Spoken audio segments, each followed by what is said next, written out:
Em 2021, 3 supostos professores são rendidos dentro de um apartamento no Rio de Janeiro. 2 homens, desconhecidos por eles, entraram no local os fazendo de refém e exigindo cerca de R$350 mil.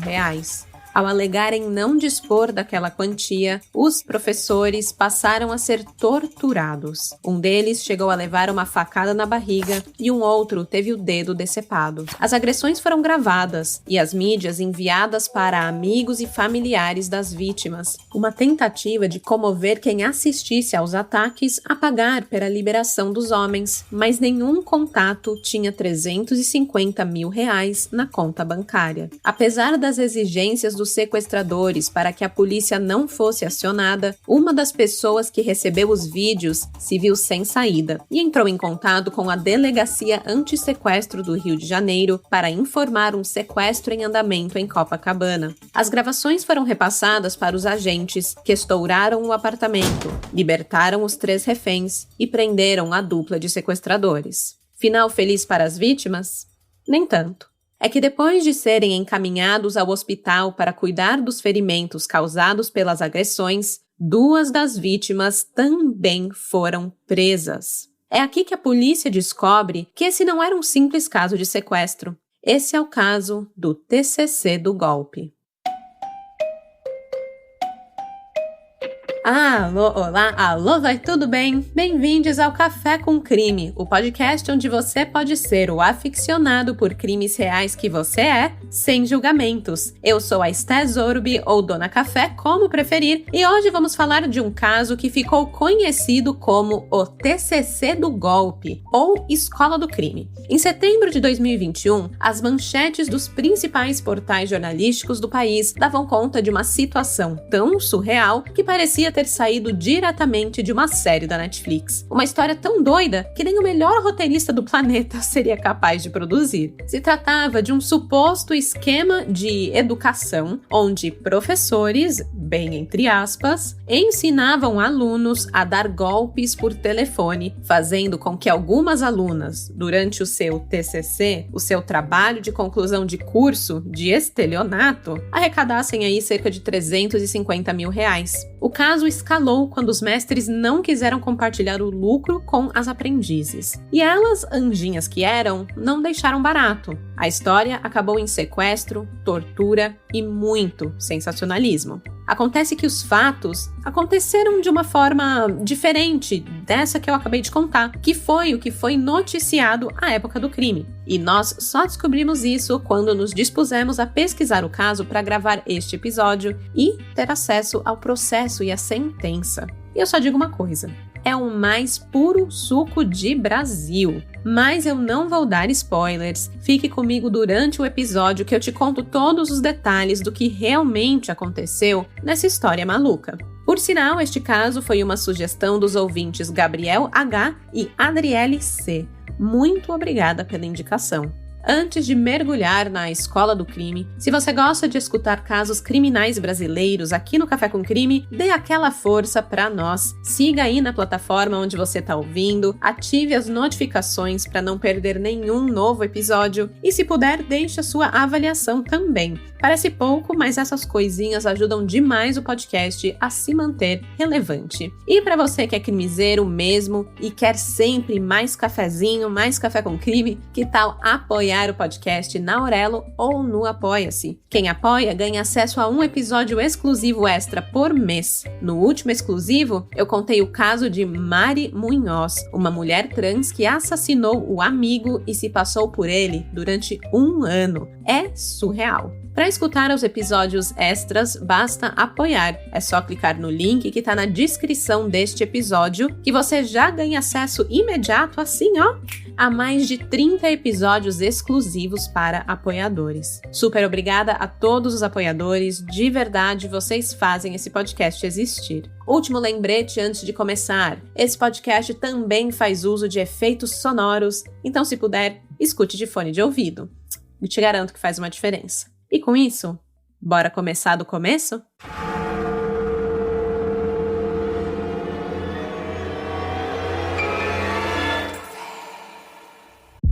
It's Wednesday Addams.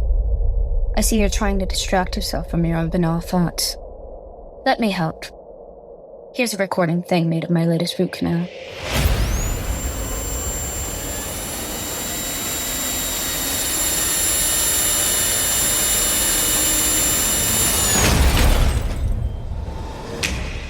Wednesday Season 2 is now playing, only on Netflix.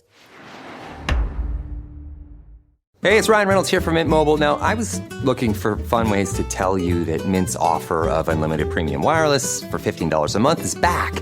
So I thought it would be fun if we made $15 bills. But it turns out that's very illegal.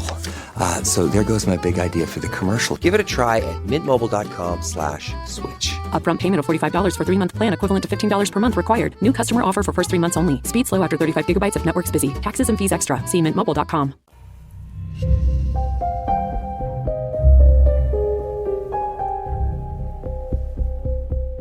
Eu fiquei pensando qual seria a melhor forma de narrar essa história para vocês. E afinal, onde é o começo dessa saga? Eu decidi que seria melhor começar pela história que foi noticiada à época dos fatos. Então, vamos lá. O que saiu nos jornais em 2021? A narrativa afirmava que 4 mulheres foram atraídas para o Rio de Janeiro com a promessa de que fariam um curso de estelionato com 2 caras que tinham larga experiência na área. Elas aprenderiam as técnicas de como aplicar golpes por telefone, realizar a abordagem das vítimas, como conseguir dados dos alvos para dar credibilidade ao esquema, técnicas de persuasão e como burlar a polícia, além de falsificação de documentos para a abertura de contas laranjas e, claro, algumas aulas práticas. A princípio, tudo correu como planejado. Aplicadas como eram, as meninas teriam feito o seu TCC, o seu trabalho de conclusão de curso, ao ajudar os professores a faturar cerca de R$350 mil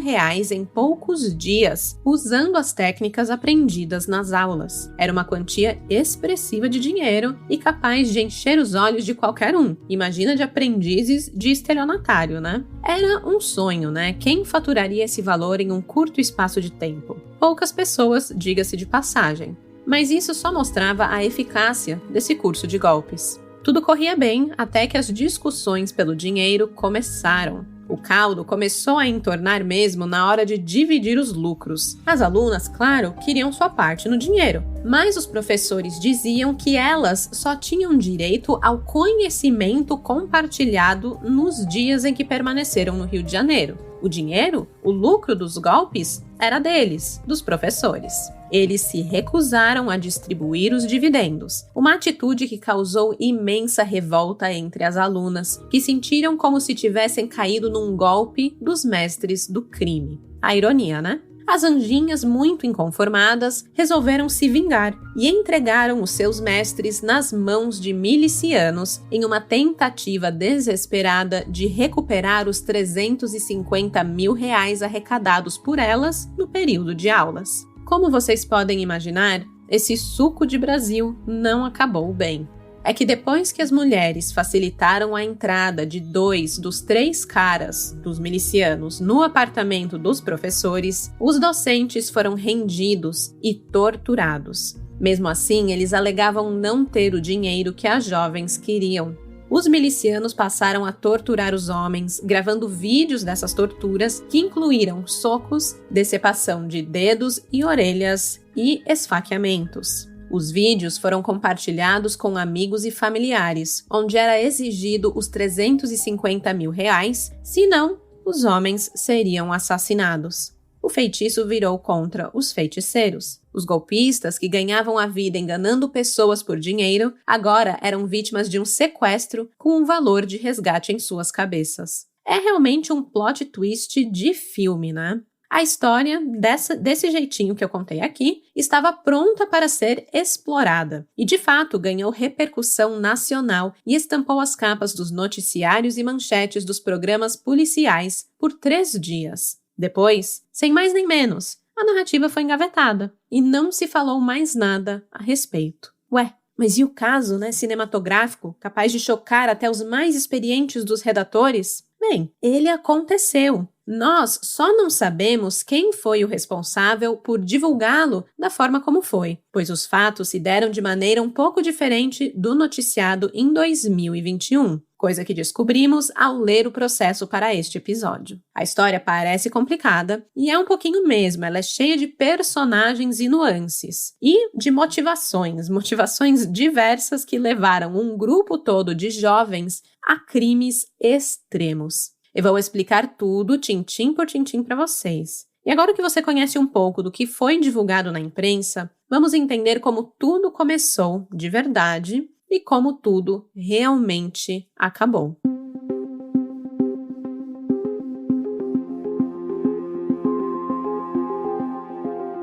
Era a primeira quinzena de agosto de 2021, quando José Raimundo de Souza e Vinícius Rodrigues de Jesus Silva decidiram abrir a carteira e convidar alguns amigos para passar uns dias no Rio de Janeiro com tudo pago. Era a segunda vez que a dupla convidava a Amanda Vitória dos Santos Cunha e Caliele Oliveira Pires, ambas garotas lá de Brasília. Convidaram elas para visitar a cidade maravilhosa e curtir alguns dias de folga. Elas, dura como estavam, mas sem querer desperdiçar a oportunidade de turistar na faixa, aceitaram o convite na hora. Do mesmo modo, José Raimundo e Vinícius também estenderam o convite para Amanda Dias de Souza, que era de São Paulo, e Gabriela Cristina Magalhães, de Minas Gerais, para curtir ali uns dias em terras cariocas. E elas também aceitaram. E só pra gente se localizar aqui, o nome da última Amanda citada, a paulista, começa com a letra H. Então, para diferenciá-la da Amanda brasiliense, eu vou me referir a ela como Amanda com H. Para fechar a tropa de viajantes, José Raimundo, que tinha o estranho apelido de Produto, eu não entendo até agora de onde veio esse apelido, ele chamou o seu camarada Otton Júnior da Silva para o rolê. O Otton ele também vivia em Uberlândia, Minas, assim como Gabriela. Otton nunca tinha visto o mar, então esse convite de Zé Raimundo foi bem especial. Aliás, ele conhecia o Zé lá de Uberlândia, eram lá da mesma cidade, e ele confiava no Zé a ponto de embarcar rumo ao Rio sem nem pensar duas vezes. Como essa gente toda se conheceu, não é muito claro. O que sabemos é sobre os relacionamentos dos rapazes. O Vinícius conheceu o Zé em São Paulo, quando ele trabalhava como cabeleireiro em um salão. E Zé era servente de pedreiro numa obra perto do antigo salão do Vinícius. Foi lá cortar cabelo um dia e pá, fizeram amizade. Já o Otton, como eu mencionei, conhecia Zé de Uberlândia, sua cidade natal, e aí por conta dessa amizade ele acabou também conhecendo o Vinícius meio que por tabela.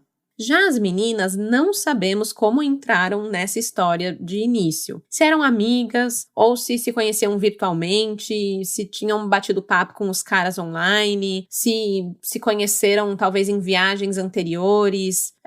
Não sabemos. Mas é bem provável que tenha rolado aí umas paqueras, uns flertes, um interesse aí mais romântico entre garotas e garotos, até que todos decidiram se encontrar no Rio de Janeiro e curtir na faixa sem colocar a mão no bolso. Até porque, pelo que consta nos autos, nenhum dos convidados tinha condições financeiras para se bancar. Mas lá no Rio de Janeiro, Zé Raimundo e Vinícius proporcionaram tudo, tudinho, e aquela turma viveu como nunca.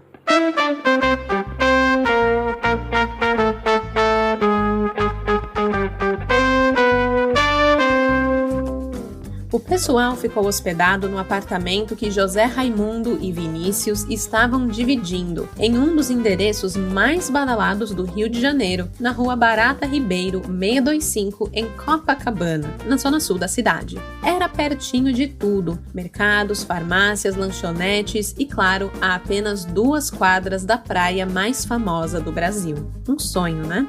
Dos dias curtindo um sol nas areias cariocas, passando pelo breve relacionamento que rolou entre os manos e as monas, eles não perderam tempo.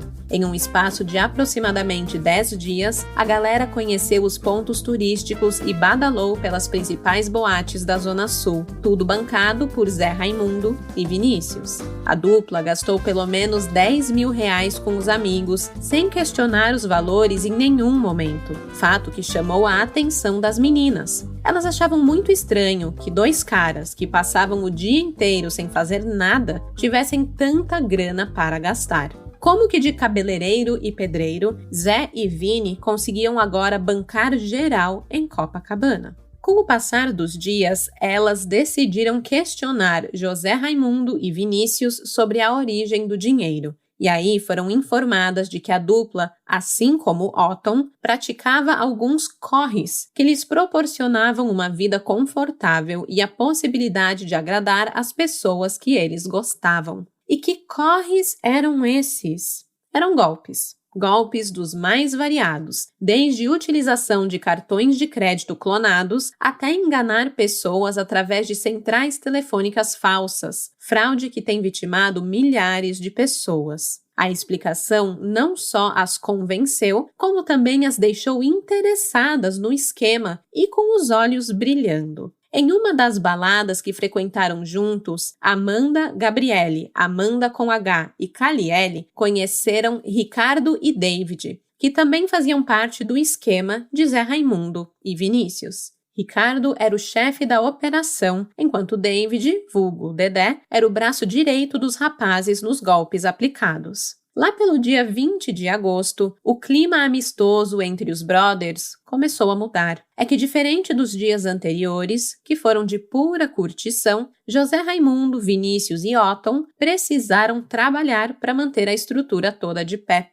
Sabe como é, né? A economia do trio precisava girar e a atenção, até então exclusiva com as meninas, com as festas, com a curtição, teve que ser dividida com as obrigações do escritório do crime. Carentes dessa atenção que elas tinham recebido, elas decidiram que não ficariam em casa esperando por eles, sem fazer nada. Elas queriam fazer o próprio rolê delas. A Amanda com H, que havia conhecido o jovem Bruno Calazans Tavares Dias na internet, resolveu juntar as outras meninas e curtir a noite carioca sem os seus patrocinadores. Elas foram conhecer uma nova boate em companhia do seu novo amigo virtual. O lugar que eles foram era chamado 021, localizado na Barra da Tijuca. A noite estava agradável. A música alta embalava a dança e, nesse clima de descontração, Bruno apresentou as meninas para outros 2 amigos. Eram eles Juan Calixto Vertélio e João Vitor Queiroz Carvalho. Eu sei que são muitos nomes para a gente lembrar, então eu vou dar uma pequena recapitulada. A gente tem os caras que trouxeram as meninas para o Rio de Janeiro de início e que eram golpistas, né, que faziam a vida com estelionato, que é Zé Raimundo, Vinícius e Otton. E aí a gente tem, do outro lado, os rapazes novos que as meninas conheceram através de Bruno, uma paquera online da Amanda com H. Esse novo grupo de amigos, de meninos que se formou, era o Bruno, o Juan e o João Vitor, tá? Então vamos lá. Os grupos são grandes. E claro, as 4 meninas, a Amanda com H, a Gabriela e a Caliele, as 4 manas. Então a gente tem lá as 4 manas e o novo grupo de rapazes, o Bruno, o Juan e o João Vitor. Papo vai, bebida entra, papo vem, e elas acabaram contando, até com uma pitada assim de inveja na voz, que elas estavam no Rio de Janeiro a passeio, sendo bancadas por amigos que moravam em Copacabana, e citaram inclusive o alto padrão de vida daquela dupla, que era sustentada por golpes em série contra pessoas inocentes. A informação do poder aquisitivo de Vinícius e José Raimundo foi bastante destacada. Elas que pisaram no Rio sem ter condições nem de voltar para casa sem a ajuda deles, falaram sobre todos os rolês feitos nos últimos dias e de como o dinheiro não era problema para os amigos. Eles pareciam realmente não se preocupar com os gastos excessivos. Diante dessa situação que foi mostrada ali, o Bruno, o João Vitor e o Juan também contaram que praticavam golpes e que tiravam parte do seu rendimento da atividade ilícita. O que é bizarro, né? Essas meninas eram tipo imã de golpista. como assim? Enfim, né? O pior de tudo é que elas nem se incomodavam com a atividade ilícita dos novos coleguinhas que elas arranjaram. Na verdade, elas se identificaram com aquele novo grupo e passaram a sair com o trio de amigos, o Bruno, o Juan e o João Vitor, deixando a galera inicial delas, o Zé Raimundo, o Otton e o Vinícius, plantados em casa a ver navios, enquanto trabalhavam, né, praticavam os golpes deles para bancar, né, os luxos que elas tinham usufruído nos dias anteriores. Como se não bastasse o gelo que os patrocinadores da viagem dos sonhos dessas meninas levaram, elas acharam de bom tom dormir no apartamento de Bruno, João Vitor e Juan, que ficava no Recreio dos Bandeirantes, a aproximadamente 30 quilômetros de Copacabana. Foram 8 dias de farra com os novos amigos, até que 2 das meninas lembraram, né, de onde elas realmente tinham vindo, lembraram de onde elas estavam hospedadas inicialmente e decidiram retornar a Copacabana para Zé Raimundo e Vinícius. Essas 2 meninas foram Amanda e Caliele. Elas pegaram o ônibus rumo ao apartamento, lá na Rua Barato Ribeiro, só que quando chegaram lá, gente, não deixaram elas subir. Elas foram impedidas de entrar no prédio. Os caras estavam muito irritados com a desfeita e com a troca que as meninas fizeram, né? Largaram eles por outros homens e eles decidiram que ali elas não entravam mais, que inclusive iriam precisar se virar caso quisessem voltar para suas cidades de origem. Acabou o patrocínio. Humilhadas pelos colegas, a Amanda e a Caliele retornaram para o recreio para contar o que havia acontecido para Gabriela e Amanda com H. No dia 29 de agosto, foi a vez de Gabriela enfrentar o transporte público carioca para ir do Recreio a Copacabana tentar buscar as coisas que estavam na casa de seus anfitriões. Afinal, elas não tinham levado tudo para a casa dos novos homens, né? Elas meio que largaram várias coisas lá em Copacabana. Enfim, não achavam que era grandes coisas, sabe? E aí ela quis ir lá buscar as coisinhas dela. Só que, dessa vez, o Zé Raimundo e o Vinícius, eles não só não deixaram ela entrar no prédio, como agrediram a Gabriela fisicamente antes de ela ser expulsa ali do prédio. Revoltada, a Gabriela voltou para o apartamento de Bruno para buscar refúgio com as amigas e com os novos colegas e contar ali para os rapazes o que havia acontecido, né? Foi ali que Bruno, Juan e João Vitor, junto com Amanda, Caliele e Amanda com H, decidiram que os tapas que a Gabriela levou não poderiam ficar por isso mesmo. Eles cobrariam a atitude de Vinícius com sangue e extorsão. Afinal, Vinícius e Zé Raimundo com certeza tinham dinheiro para pagar por aquela ofensa. A vingança se tornou uma espécie de golpe contra os golpistas, uma história de feitiço que se torna contra os feiticeiros. Mas dessa vez, o golpe seria cometido não por golpistas contra inocentes, mas pelo segundo grupo de golpistas com quem as meninas se envolveram, contra os estelionatários originais da história. Gente, vocês estão acompanhando bem? Pois é, eu já falei, as meninas se envolviam com 171 como ninguém. Quem tomou a frente do golpe contra Zé Raimundo e Vinícius foi Bruno. Foi ele quem organizou todos os passos que seriam dados dali em diante, agindo como um verdadeiro mentor intelectual. E o que ele fez? Pegou os contatos de José Raimundo e Vinícius e mandou áudios no WhatsApp da dupla, dizendo que as 4 mulheres, a Amanda, a Gabriela, a Caliele e a Amanda com H, haviam roubado um cordão de ouro deles e fugido, e que o Bruno cobraria o prejuízo do Zé Raimundo e do Vinícius, já que os dois eram os responsáveis pela estadia delas na cidade, e principalmente por desconfiarem que os 2 homens seriam os mandantes do delito. Então, o que o Bruno está fazendo? Ele está armando uma situação onde, né, está envolvendo criminoso contra criminoso, e eles estão ali dizendo que Zé Raimundo e Vinícius mandaram as garotas roubar ouro deles, tá? Se realmente isso tivesse acontecido, Eu não entendo muito bem por que o Zé Raimundo e o Vinícius não poderiam, eles não podem ser responsabilizados pela atitude das meninas. Se as meninas foram lá e roubaram o ouro, a corrente de ouro do Bruno, do Juan e do João Vitor, é problema das meninas, né? O que o Zé e o Vini têm a ver com a situação?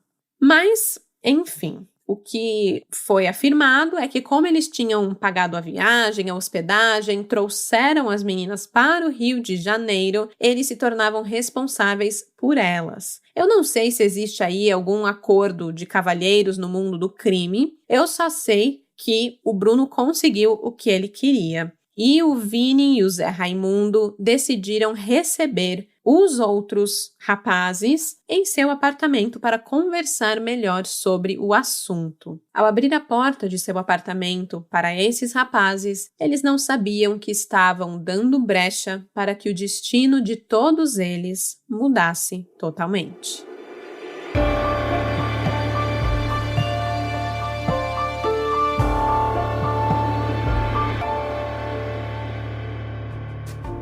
É tenso. Por isso, vamos dar uma pausa na história para falar de coisa boa. A solução para os meus dias de correria, a resposta para um caso que estava engavetado na minha vida. Como me vestir no meio de um dia corrido? Deixa eu te contar uma coisa que funcionou para mim, principalmente nos dias de gravação, em que tudo tá atrasado e o caos já começou antes das 9 da manhã. Eu descobri a Daily T-shirt da Insider e, sério, salvou meu look e meu humor logo de manhã, que já não é dos melhores. Ela é aquele tipo de camiseta que você coloca correndo, sem pensar, e ainda assim parece que você se arrumou com calma. Não amassa, não marca e ainda te mantém fresquinha enquanto eu gravo aqui por 2 horas seguidas falando de True Crime. No estúdio, na rua ou na frente do notebook, a Daily T-shirt segura o look e o conforto. É literalmente a camiseta da pressa e da paz. Se você também vive nessa rotina insana, experimenta. Use o meu cupom Café com Crime na Insider Store para garantir o seu desconto. O link está na descrição do episódio. Ao clicar lá,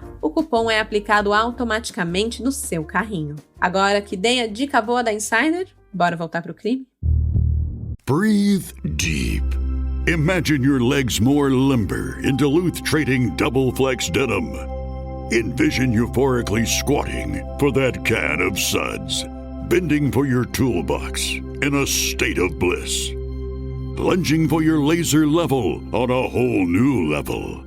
Relax and allow the flex to fill you with ability.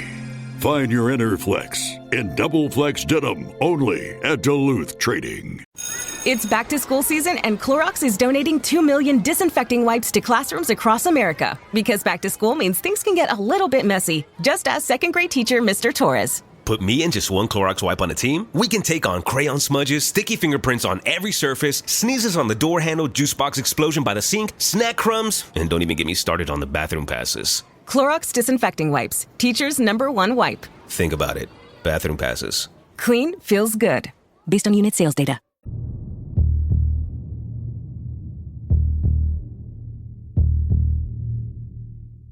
Era início de tarde do dia 30 de agosto de 2021, quando Amanda com H embarcou em um HB20 prata em companhia de Bruno, João Vitor e Juan e seguiu lá para a rua Barata Ribeiro 625 com seus novos amigos. Assim que chegaram no endereço, ela mostrou o prédio, indicou o apartamento e foi até a portaria na companhia dos 3 homens. Como ela era a única das mulheres que não havia retornado ao local ainda e não havia sido expulsa pelos donos do AP, talvez o porteiro não a impedisse de acessar o condomínio. Foi esse o raciocínio.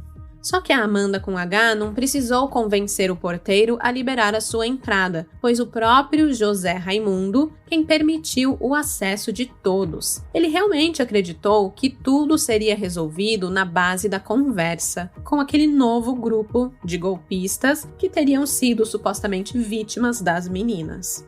Acontece que Bruno, João Vitor e Juan se passaram por policiais civis para atrair José Raimundo até a portaria, onde discutiram por alguns minutos sobre o roubo cometido pelas meninas e como o prejuízo seria pago. Fato é que eles não eram milicianos como foi noticiado pela imprensa quando a história explodiu, mas eu acredito que essa narrativa tenha surgido dessa mentira contada por Bruno e seus comparsas aos golpistas de que eles eram policiais e estavam ali para rever, essa situação.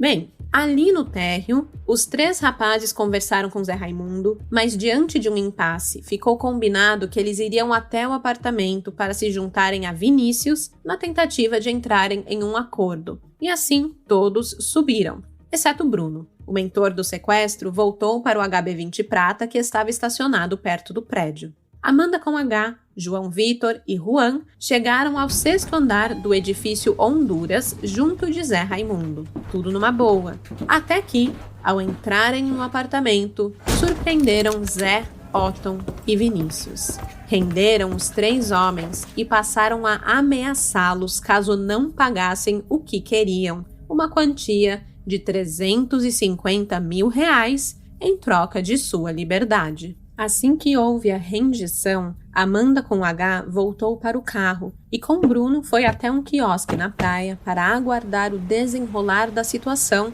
enquanto tomava uma cervejinha bem gelada. Nesse meio tempo, os 2 ligaram para Amanda, Caliele e Gabriela para avisar que o plano havia sido um sucesso e que João Vitor e Juan já estavam no apartamento de Vinícius e José Raimundo para pegar o dinheiro. Enquanto isso, no apartamento, a dupla de sequestradores não economizava no constrangimento. Vinícius, o mesmo que agrediu Gabriela um dia antes, por sinal, foi o primeiro a receber chutes no peito, tapas na cara e a ouvir ameaças de morte enquanto era filmado para que um pedido de resgate fosse feito aos seus familiares e amigos. Otton e Zé Raimundo não ficaram de fora e da mesma forma foram agredidos com chutes, socos, tapas na cara e até com um cabo de vassoura. É óbvio que os sequestradores, nesse caso o João Vitor e o Juan, queriam dinheiro. E eu acredito que os outros não tinham o valor exigido, porque caso eles tivessem, teriam pagado para se livrar das agressões. Mas o João Vitor e o Juan queriam mais uma coisa importante. Eles queriam entender a logística dos golpes que Zé Raimundo, Vinícius e Otton aplicavam. Eles queriam entender a dinâmica do negócio ali daquela quadrilha para que pudessem entender as técnicas dos golpistas e assim poder aplicar os golpes tomando a região de atuação deles. Se Zé Raimundo e Vinícius estavam por ali em Copacabana, esbanjando dinheiro com desconhecidas, porque convenhamos, as meninas ali eram umas paqueras meio online que eles levaram para o Rio de Janeiro, não era ninguém muito próximo, sabe? Então imagina o tanto de dinheiro que eles realmente tinham, Imagina o que Bruno, João Vitor e Juan poderiam ganhar e como poderiam viver caso assumissem o negócio da quadrilha.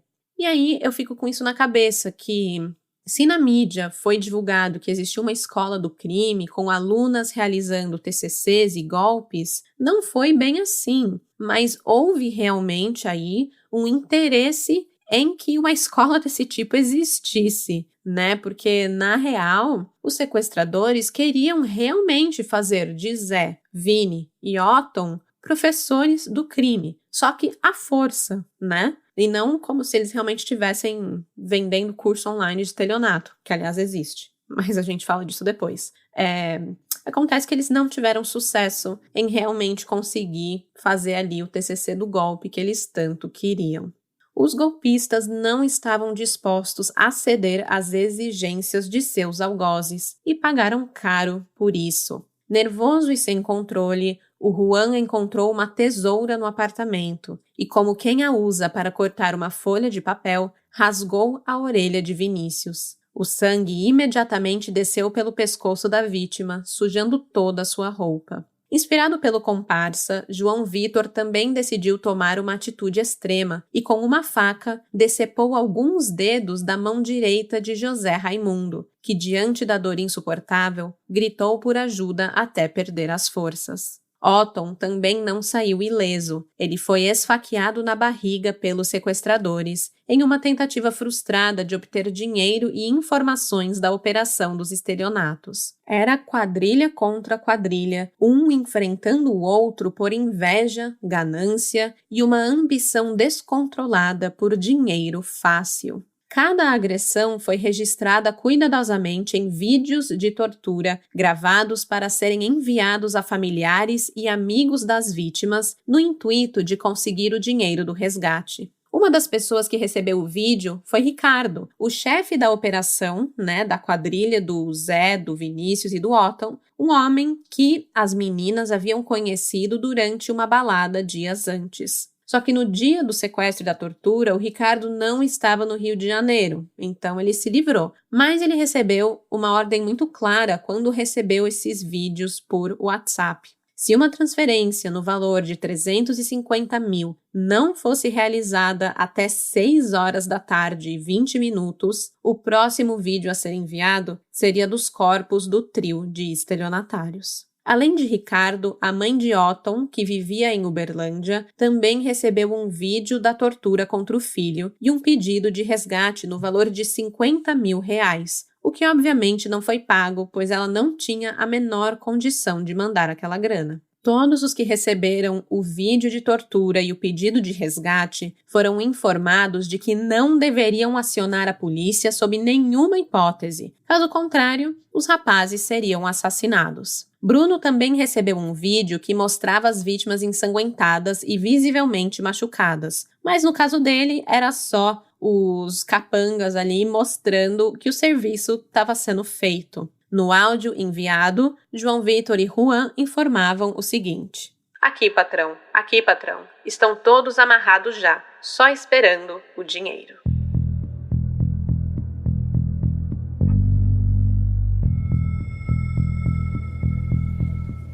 O plantão estava chegando ao fim quando a policial civil Andréa Preciado Carregal, da Delegacia Antissequestro, recebeu uma denúncia anônima sobre homens que estariam sendo mantidos refém dentro do próprio apartamento em Copacabana. Mesmo se negando a revelar sua identidade, o denunciante contou que estava em Minas Gerais quando recebeu um vídeo das agressões sofridas por 3 amigos que estavam sob o poder de 2 homens que exigiam uma alta quantia em dinheiro para liberá-los. A equipe de Andréa estava perto do Leblon quando a informação chegou em suas mãos. Mas antes de ir para Copacabana, pediu para que o vídeo citado pelo denunciante lhe fosse enviado pelo WhatsApp institucional. Quando o vídeo chegou, o que ela assistiu a deixou chocada. A gravação mostrava a orelha cortada de Vinícius, os dedos cortados da mão direita de José Raimundo e as facadas na barriga de Otton, além de haver sangue por todo lado. Com a materialidade do crime comprovada, 2 equipes foram até o local e foi decidido que enquanto 2 policiais subiriam ao 6º andar de elevador, outros fariam o trajeto pelas escadas e outro ficaria de plantão na portaria. À medida que se aproximavam do apartamento, era impossível não escutar os gritos que ecoavam pelos corredores do prédio. Em um misto de dor e desespero, as vítimas berravam a plenos pulmões, na esperança de que algum vizinho os escutasse e acionasse as autoridades. O que não aconteceu, A denúncia foi feita de Minas Gerais e as pessoas que estavam no mesmo prédio ignoraram a confusão e se recusaram a intervir naquelas agressões. Não faz isso, por favor! Socorro! Está me machucando! Foi nesse momento que ouviu-se uma batida na porta do apartamento, seguido de um: abre aqui, é a polícia! Do lado dos sequestradores, o silêncio. Mas as vítimas imediatamente começaram a pedir desesperadamente por ajuda. Socorro, socorro! Estamos aqui, ajuda! Os criminosos continuaram em silêncio. E a polícia entendeu como um sinal de que era preciso agir para preservar a vida das vítimas. Um dos policiais iniciou uma tentativa de arrombamento e chutou a porta 1, 2, 3 vezes. A porta cedia um pouco, mas logo voltava a seu lugar, o que despertou a curiosidade dos agentes. Qual objeto estaria sendo utilizado para bloquear aquela passagem? Já com a fechadura quebrada, os policiais faziam força com o corpo para abrir a porta, mas do lado de dentro, com a ajuda de um colchão, João Vitor e Juan faziam força para evitar o acesso da polícia ao imóvel.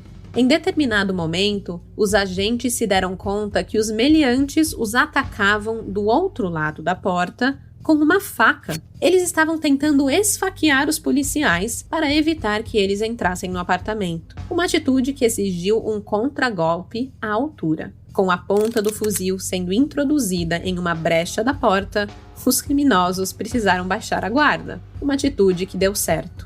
Quando a porta finalmente se abriu, a sala do charmoso apartamento parecia um matadouro. Havia sangue por todo lado e 3 homens amarrados em cadeiras, implorando por ajuda.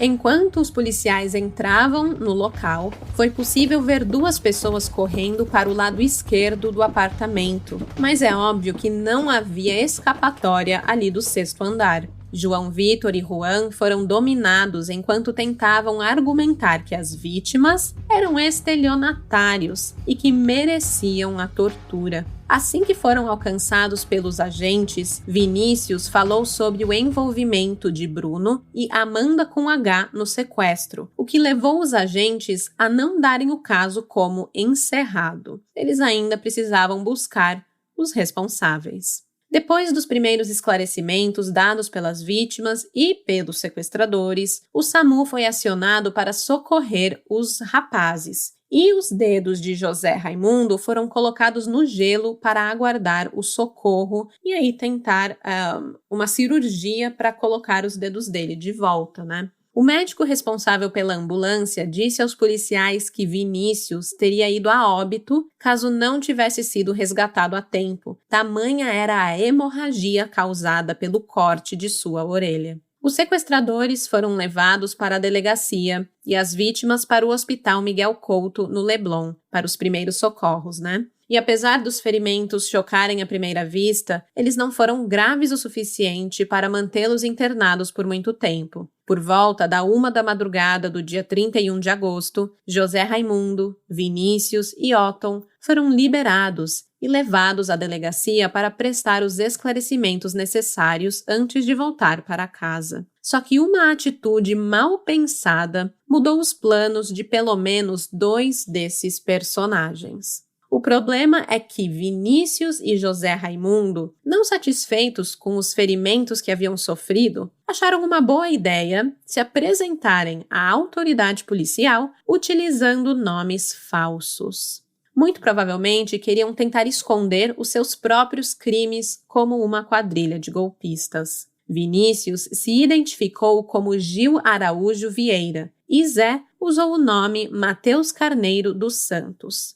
Só que a farsa não demorou a ruir. Durante o depoimento, José Raimundo pediu para que uma policial pegasse a sua carteira de identidade, que ele tinha deixado na mochila lá na frente da recepção da delegacia, e aí quando ela pegou, ela logo percebeu que ali nos pertences de Zé Raimundo havia nada mais, nada menos do que 4 identidades com nomes diferentes. Fato que chamou sua atenção, obviamente. Ela deu uma disfarçada ali e antes de entregar os documentos para o Zé Raimundo, ela decidiu se reportar ao chefe da operação para que ele tomasse as medidas cabíveis. O chefe, claro, decidiu investigar e, em diligências realizadas na delegacia, conseguiu constatar a verdadeira identidade da dupla, revelando que Gil era, na verdade, Vinícius e que Mateus era Felipe.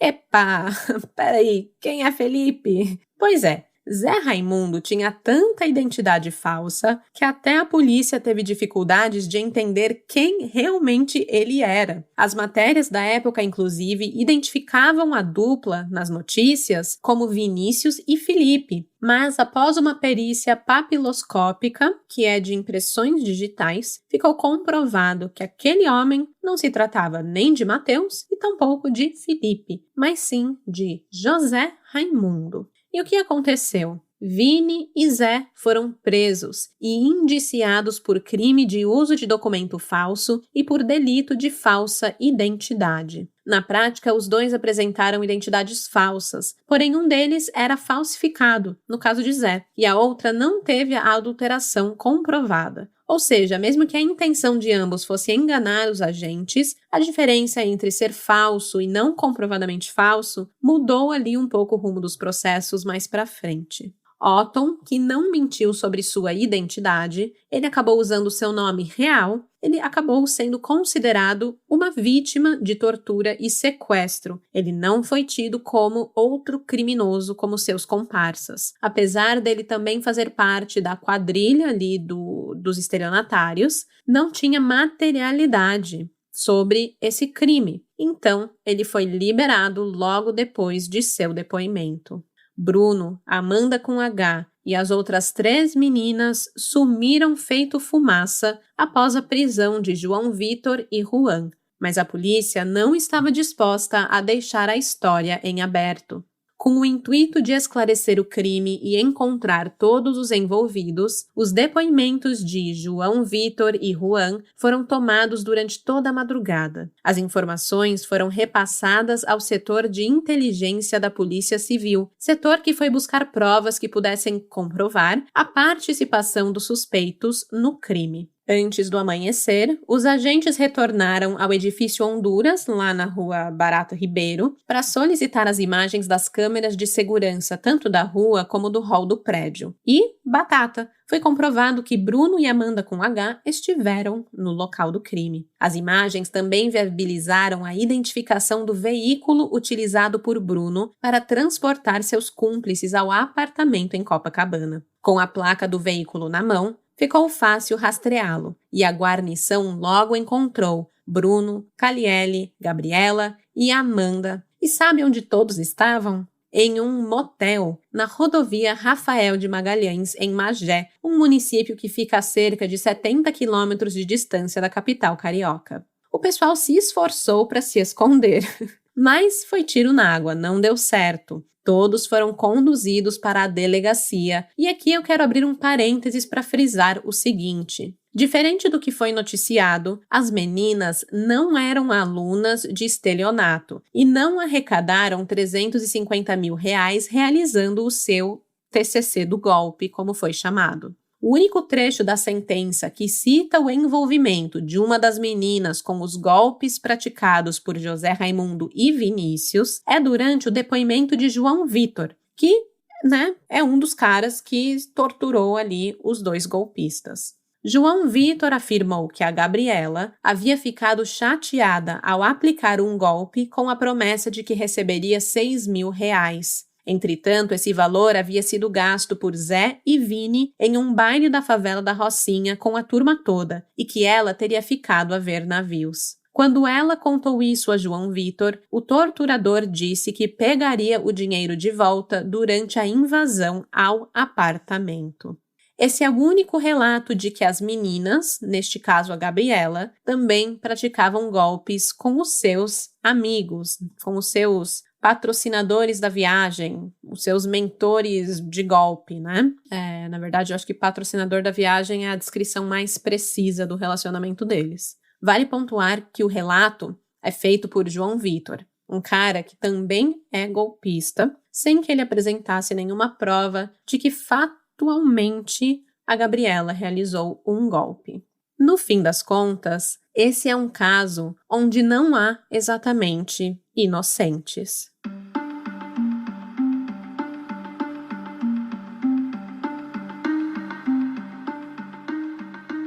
O caso, como era esperado, foi denunciado pelo Ministério Público do Rio de Janeiro e se tornou um processo. Curiosamente, todos os envolvidos, tanto vítimas quanto agressores, responderam ao mesmo processo, ficando da seguinte maneira: João Vitor Queiroz de Carvalho e Juan Calixto Vertelho, os agressores que mantiveram os 3 homens em cárcere privado entre o início da tarde e o início da noite de 30 de agosto, foram denunciados pelos crimes de extorsão com resultado de lesão corporal grave, resistência à ação policial, pela tentativa de esfaquear os agentes que estouraram o cativeiro, e ainda por tortura mediante violência ou grave ameaça. Bruno Calazan Tavares da Silva, Amanda Dias de Souza, Amanda Vitória dos Santos Cunha, Caliele Oliveira Pires e Gabriela Cristina Magalhães Queiroz foram responsabilizadas pelos crimes de extorsão com resultado de lesão corporal grave e tortura com uso de violência ou grave ameaça, mesmo que elas não estivessem presentes no apartamento durante o terror vivido por Zé Raimundo, Vinícius e Otton.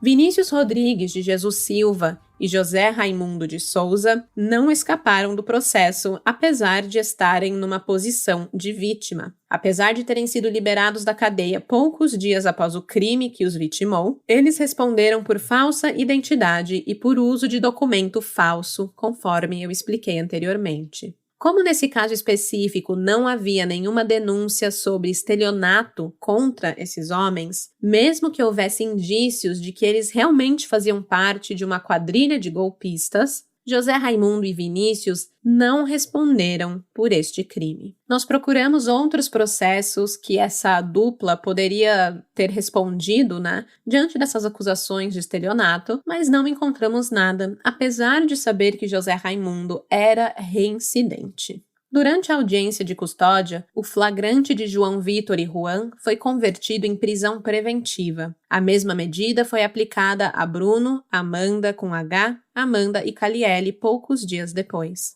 Quando o processo avançou, o Ministério Público pediu a condenação de todos os réus, mas, por ironia do destino ou por impossibilidade de comprovar a participação de Gabriela, Caliele e Amanda no crime, a promotoria pediu a absolvição das réis. O julgamento aconteceu pouco mais de um ano após o crime, no dia 9 de setembro de 2022, e ficou decidido o seguinte: Juan e João Vitor foram condenados por extorsão qualificada, tortura qualificada e resistência à prisão. A justiça entendeu que o uso de uma faca contra um policial exigia maior reprovação e a pena para esse delito sofreu aumento. A dupla foi condenada a 12 anos, 9 meses e 18 dias de reclusão em regime fechado. Bruno Calazans, o mentor intelectual do crime, foi condenado a 8 anos de reclusão em regime semiaberto. Já a Amanda com H foi condenada a 5 anos e 4 meses de prisão, mas como o crime cometido teve participação de outras pessoas, aplicou-se um acréscimo de 1/3 do tempo, o que elevou a pena a 8 anos. Como a jovem permaneceu presa desde o crime, o juiz determinou que a pena fosse cumprida em regime semiaberto. As vítimas do sequestro também foram condenadas. Vinícius foi condenado a 3 meses de prisão por não haver registro de antecedentes criminais em seu nome. José Raimundo, que apresentou 2 nomes falsos antes de ser descoberto por um exame papiloscópico,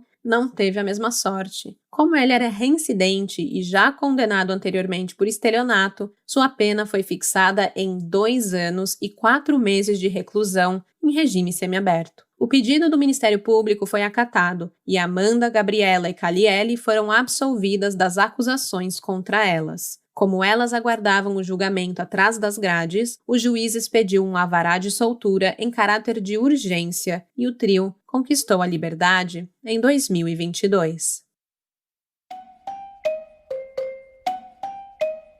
E essa é a história real por trás do caso conhecido como o TCC do golpe. Apesar do caso que contei aqui não se tratar especificamente de uma escola do crime, como foi originalmente divulgado em 2021, isso não quer dizer que esse tipo de prática não exista, que você não tenha que tomar os cuidados necessários. Vou dar um exemplinho aqui para vocês bem recente. Em janeiro deste ano, 2025, o Fantástico revelou a atuação de Paulo César Gomes da Silva Dutra, mais conhecido como o Banucha Gomes. Ele foi preso por comandar uma verdadeira escola online de estelionato. Ele vendia dados pessoais, cartões clonados e ensinava técnicas de golpes em um site ilegal, o Brasil Store, que chegou a atingir mais de 50 mil pessoas. Segundo a polícia, só no fim de 2024 foram mais de 10 mil cartões clonados vendidos, com um faturamento mensal de R$1,5 milhão